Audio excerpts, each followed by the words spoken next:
এই ভিডিওটা যে দেখছো এটা শীতকালে করা একটা ভিডিও। আর শীতকালে করা ভিডিও বলতে যখন আমার মায়ের শরীরটা খুব খারাপ ছিল তখনই এই ভিডিওটা করেছিলাম।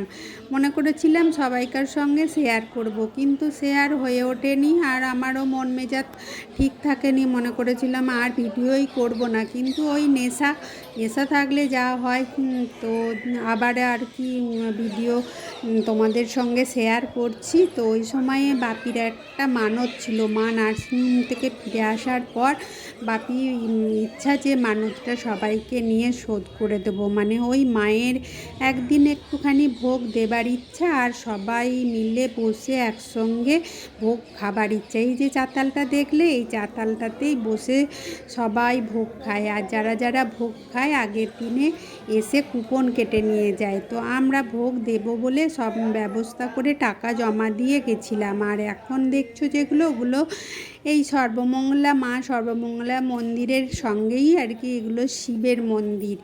আর এই যে পাশে বাগানটাও আছে, খুবই সুন্দর লাগছিল। আর এই সময় বিয়ের লগ্নও ছিল, অনেক বরকনে আসছিল। তো আমরা একটুখানি বেলাবেলিই গেছিলাম, আর মাকেও নিয়ে গেছিলাম কোনো রকম করে। কেননা বাপির ইচ্ছা যে মাকে একটুখানি নিয়ে যাব, ওই গাড়ি ফাড়ি করে কোনো রকম করে নিয়ে গেছিলাম। তো এখন একটু আপাতত ভালো আছে। আর মায়ের ইচ্ছা অনুযায়ী মা একটু ভালো আছে, একটু হাঁটা চলা করে বেড়াচ্ছে। ওই যেমন হয় নিজেরটা নিজে মানে করতে পারছে আর কি। আমরা তো ভেবেছিলাম যে মায়ের বোধহয় হাত পাগুলো আর সচলই হবে না। তো সেই সময় মনটাও খুব ভেঙে গেছিলো। তো সব